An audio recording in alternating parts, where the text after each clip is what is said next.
Halifax, prosperous seaport and stronghold of a colonial governing class, self-made and self-serving, and home of one of the government's most voluble critics, Joseph Howe, editor of the Nova Scotian. I have long observed that in this province there are two classes, one who do pay their taxes and one who do not. I have been for 6 years among the former. Come on, Mr. I wish now, if possible, to get a berth among the latter. Much good, Junior. I paid up. Afternoon, George. Merry Christmas. Afternoon, Joe. See you for a minute when you're free. Sure thing, George. Yeah, Jim. Quick Potato. Who are you aiming at this time, Joe? Up a couple more of that government house crowd. No, season of goodwill.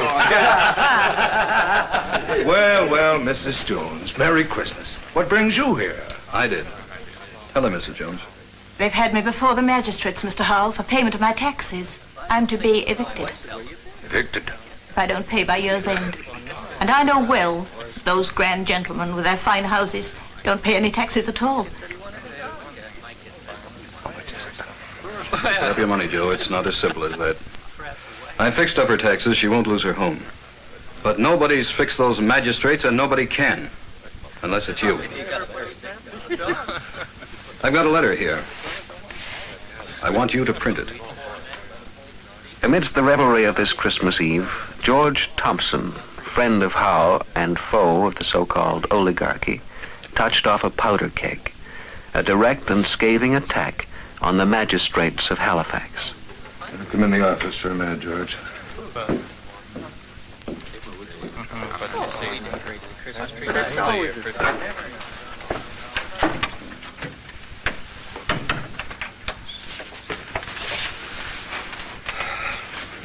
Perhaps it was time for it. Perhaps the people had had enough. Pretty strong stuff, George. Enough of old soldier governors sent out by the Colonial Office, of the Council of 12 who surrounded them, of the dozen or so families who held every official position, appointing the judges and appointing the magistrates who served them well. I can prove every word of it. And none of it's new. It's been common talk all over the province for years. Talk's one thing, printing's another. You're going after the magistrates, and the magistrates were appointed by the council. Exactly, and the council is appointed by the governor. He's a good man. We've lots of good men. What about Archibald? What about old Judge Halliburton? They're part of the moldy, outgrown system, Joe. Prisoners, if you like. Right down from the top to the bottom, good men and bad, they all stand together. What are we? How are we governed if a body of thieving officials can sit in their seats with all the power of the law behind them, doing what they like, ignoring all criticism? I wouldn't say they always ignore it. Holland went after them in his paper a few years ago, and he went to jail for it. Wilkie did 2 years hard labor for one pamphlet. Even though every word of it was true. What would you call that sort of thing, Joe? Wouldn't the right word be tyranny?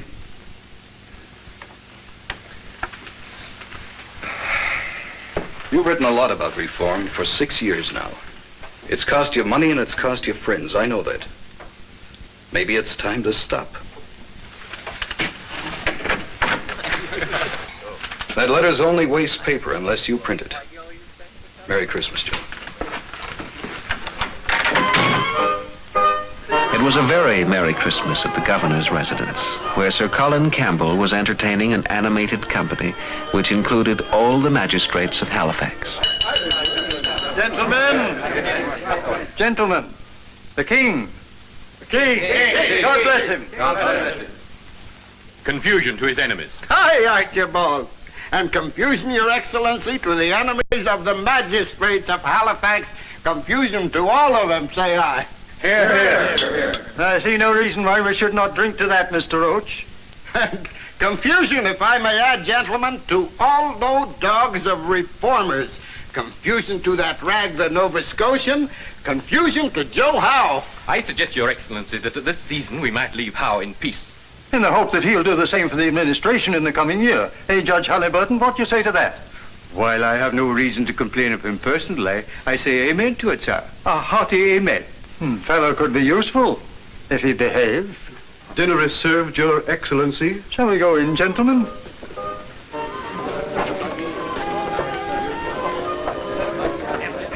Our worthy magistrate from Bible is no particular friend of yours, Archibald. God help the poor in his charge. He still reeks of that filthy workhouse for all his musk. Your nose is much more delicate than mine. As to Howe. Well? What are the prospects of his behaving? As an old friend of the family and all that sort of thing, I thought you might know. I've urged him from time to time to practice a little discretion. I hope he'll listen. I understand that George Thompson went to see him today, quite excited over the case of the Widow Jones. I've no knowledge of it. With a letter. A very interesting letter.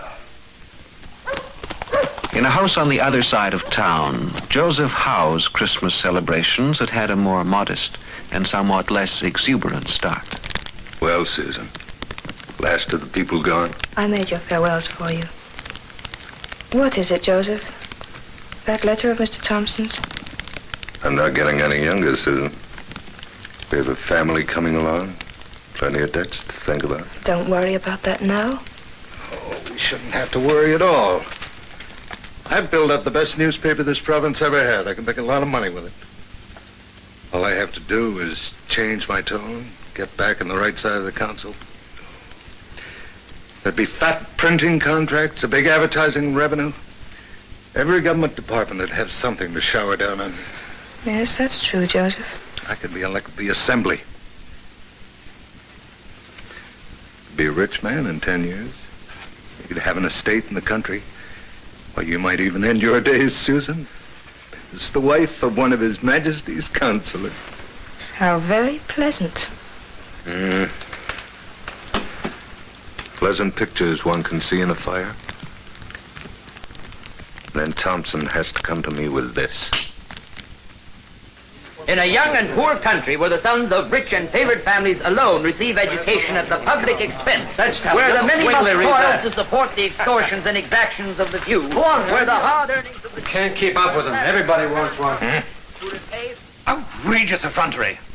How dare the fellow print such stuff? I will venture to affirm, without the possibility of being contradicted by proof. Proof? Horsewhip. Rascal ought to be horsewhipped. By whom? By you? That the magistracy and police have, by one stratagem or other, taken from the pockets of the people in over-exactions, fines, etc., etc., a sum that would exceed the gross amount of £30,000. Not me. I got none of that. Oh, you didn't, eh? Then what about this? Can it not be proved, and is it not notorious, that one of the magistrates has contrived for years to filch from one establishment, and that dedicated to the poor and destitute, not less than £300 per annum? Lies. Lies, every word of it. Of course, my dear Roach. Now all you have to do is summon him to court and demand his proof. Proof? Don't be an idiot. We're all in this. Indeed we are. The whole body of the magistrates, collectively. He mentions no name. Why should he? Anyone could pick us out. But he should have mentioned names if he wanted to be safe. As it is now, gentlemen, none of us have to prove anything. None of us? None of us. We're attacked as a body. A sacred body of the crown. That's not merely libel. It's seditious libel. Treason. Yes.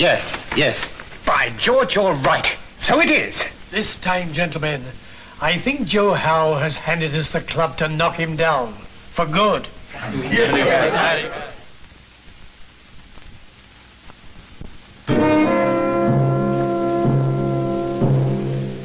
This is not a pleasant duty, Joe.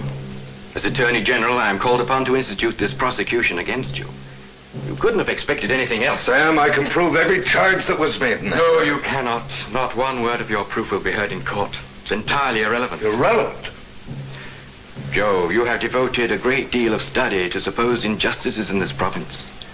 You might have done better to study the law.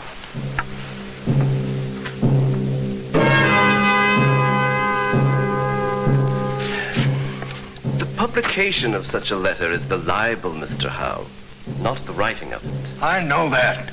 I'm not trying to involve George Thompson. I want you to defend me. No. For one thing, your position is indefensible in law. For another, I do not care to appear as the champion of one who is notoriously opposed to the governing authorities of this province.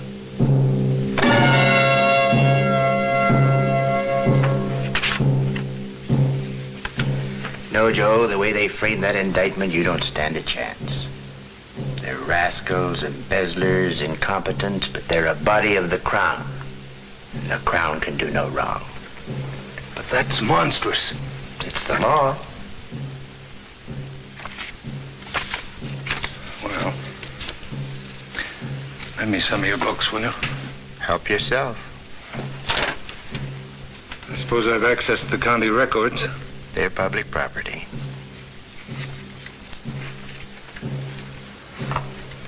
Joe, don't be a fool. Apologize. Retract. Close the paper down for a while if you have to. No. You haven't just attacked a few rascals, Joe. You've attacked a whole system of government. And I'm afraid that system is going to finish you.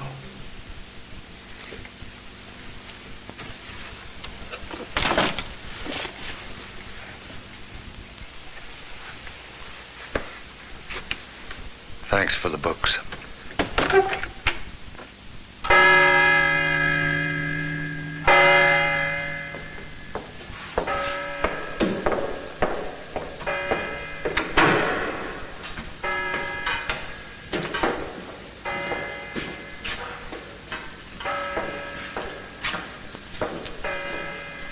On Monday, March 1st, Joseph Howe was to stand trial before the Supreme Court of Nova Scotia on a charge of seditious libel against the Crown.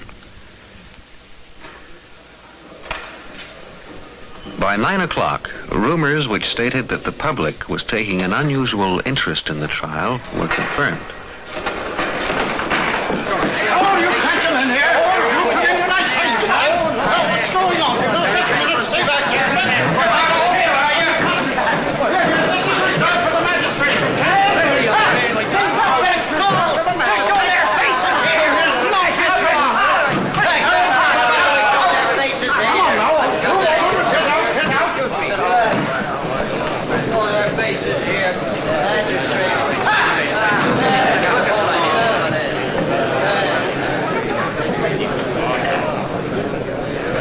By 10 o'clock, the chilly courtroom, already crowded to bursting point, was further taxed by late arrivals. Please clear the doors.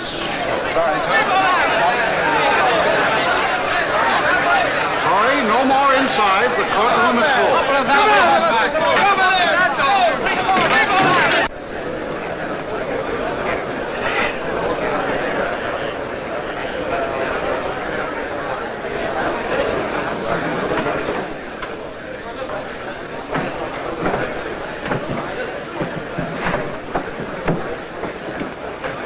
The jury chosen was a fair cross-section of the citizenry of Halifax. The prosecutor was known to be one of the best legal minds in Nova Scotia, Attorney General Archibald, and the presiding judge, no less a person than Sir Brenton Halliburton, the province's most eminent jurist.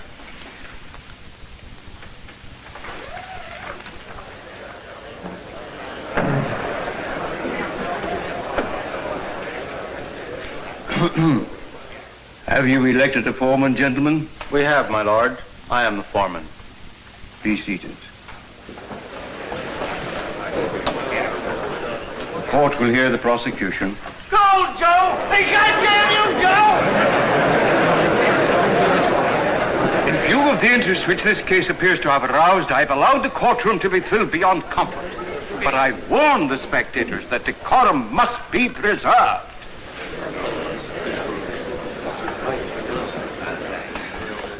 My lord, and gentlemen of the jury, the indictment states that on the first day of January 1835, a certain libel was published with a view to injure and degrade the magistrates of the town of Halifax. Libel, when committed against persons in authority, is looked upon as an attack on the government, not only as a breach of the peace, but as a scandal against all authority. You gentlemen are to say whether this publication is calculated to bring the body of the magistrates of Halifax into contempt, disrepute, and disgrace. They've done that for themselves.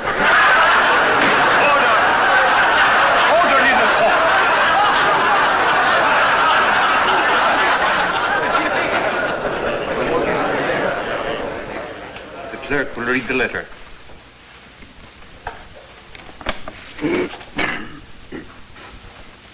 Mr. Howe, sir, living as we do in a free and intelligent country, is it not surprising that the inhabitants of Halifax should have so long submitted to those shameful and barefaced impositions and exactions? The catalogue of little evils springing from a greater evil. Government by the privileged clique from behind closed doors. Facts which many in this room knew only too well. In short, the affairs of the country have for years been conducted in a slovenly and unpopular manner, and the people have been entirely in the dark as regards the collection and appropriation of their monies. Very well. The court is now prepared to hear the defense. You are not represented by counsel, Mr. Howe. No, my lord. You are aware, perhaps, of a saying in the legal profession to the effect that he who acts as his own lawyer has a fool for a client? I am aware of it, my lord, but I have felt that this case ought to turn on no mere technicality or nice doctrine of law, but on those broad and simple principles of justice to which an unpracticed speaker may readily appeal. I have felt besides that if the press is to be subjected to a series of persecutions such as this, then those who conduct it should learn to defend themselves. You'll learn, all right. The worshipful magistrates, my lord, have sought by fine and imprisonment to break the spirit of their accusers rather than to clear their characters by a just and candid trial. My lord, the characters of the magistrates, Mr. Howe, are not an issue in this case. As individuals, they are not known to the court. That is the law. But, my lord, God bless you, Mr. Howe.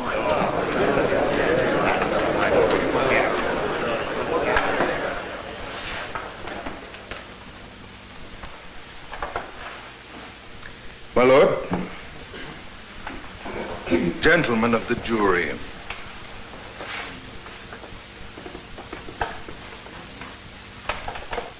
why, when these magistrates were attacked, did they not submit their administration to the most ample inquiry? Gentlemen, they dared not do it. They knew discretion was the better part of valor. Had not these jobbing justices crawled in here through the legal lever hole of this indictment, I would have run them out of court in worse condition than Falstaff's ragged regiment. They would not have dared to march even through Lady Godiva's Coventry in a body.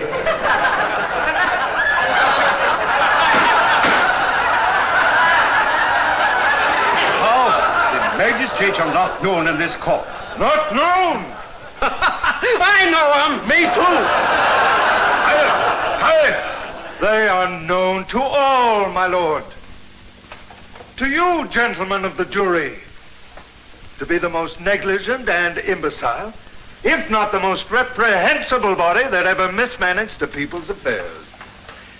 And can they be so blind and weak as to suppose that by punishing a printer, the public can be hoodwinked and deceived?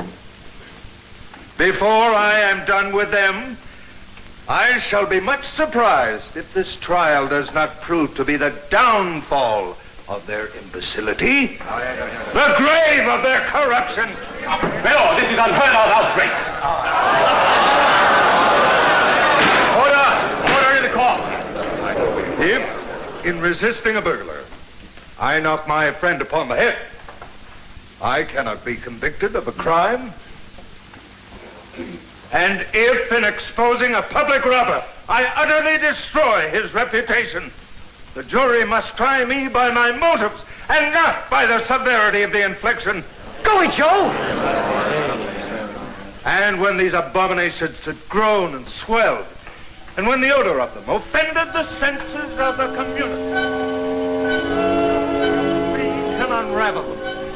They have suffered the poor to be ground and the rich to be robbed, and considered it as nothing. They never impaneled a jury to try if justice had been done. They never came forward to tell the community that a better system must be devised. In this charge, I include all the magistrates. The law makes a looker-on a participant in the crime, and these men looked on for years. There is one establishment which has long been and still is a disgrace to this county. If you find me guilty today, send me to jail if you will. Put me in the keeping of the sheriff. But save me. Above all things, save me from Bridewell. My lord, I protest. My reputation. His reputation!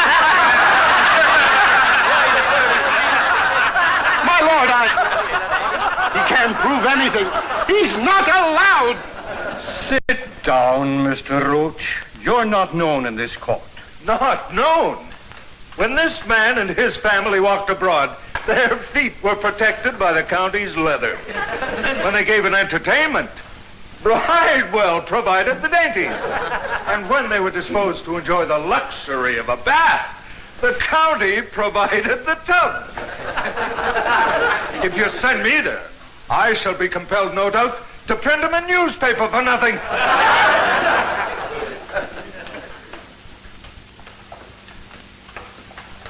Gentlemen, what would not a man do who would thus wring profit from the poor and destitute? There is not a man in your box who would not rather beg from door to door than... It's all true, every word of it. Spoiled meat they fed us. Ruined flour, I was there.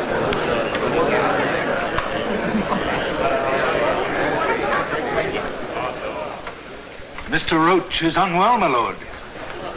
Since he is not known in this court, perhaps he might be spared.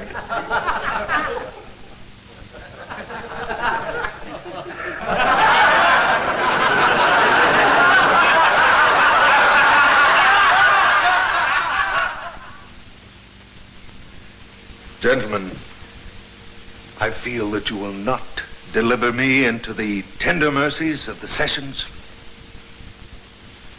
You will tell these jobbing justices that they should have come into court with clean hands, that they should have set their house in order, their poorhouse and their workhouse, before they came into court to claim a verdict to repair their rotten reputations.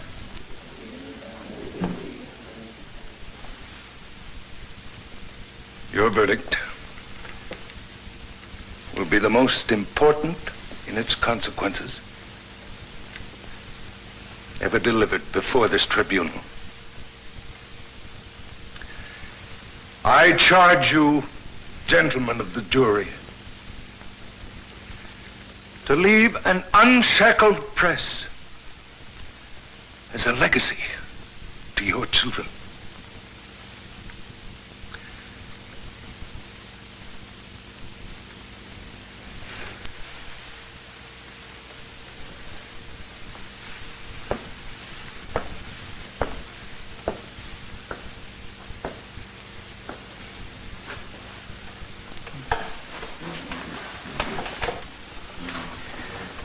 Mr. Archibald, does the prosecution wish to sum up?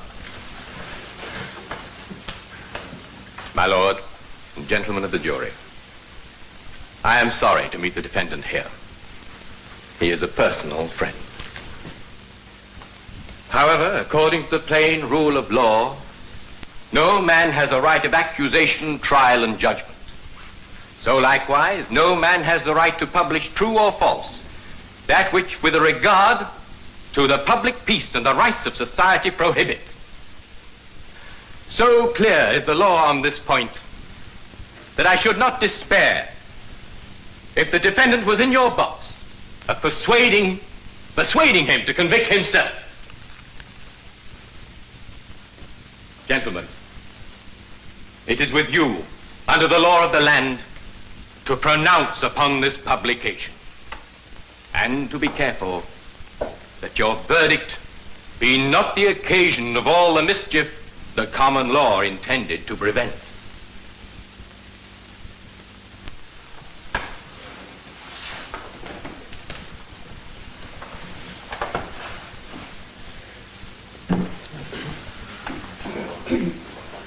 In my opinion, gentlemen of the jury, the paper charged is a libel. And your duty is to state by your verdict that it is libelous. You are not, however, bound by my opinion. You will now retire and consider your verdict.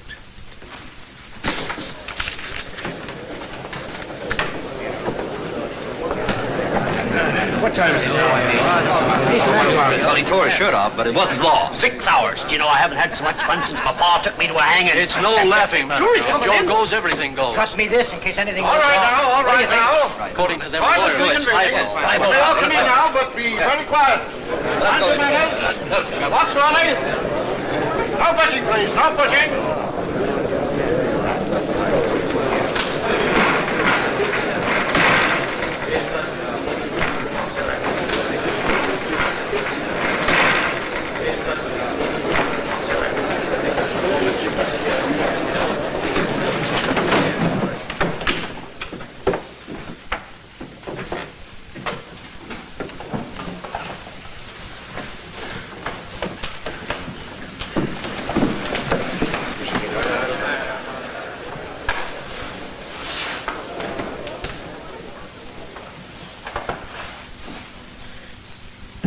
Gentlemen of the jury, have you reached your verdict? We have, my lord. We find the defendant not guilty.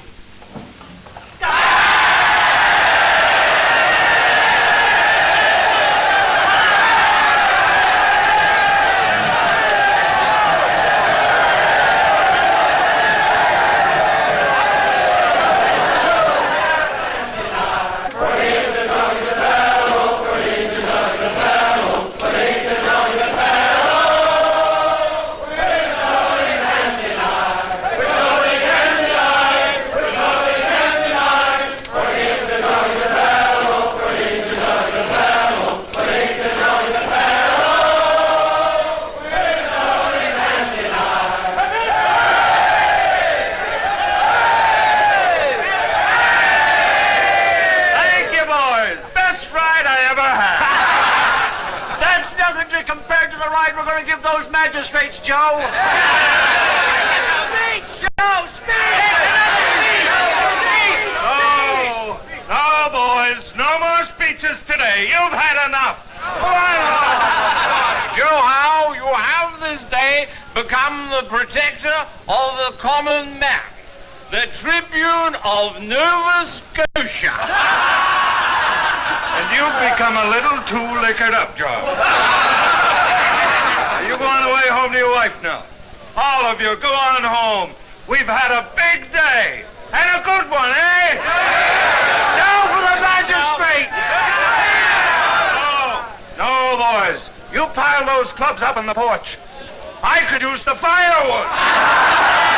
It was the end of much and the beginning of much that night in Nova Scotia. The road was open now, the long road to responsible government. And Joe Howe was to lead the way.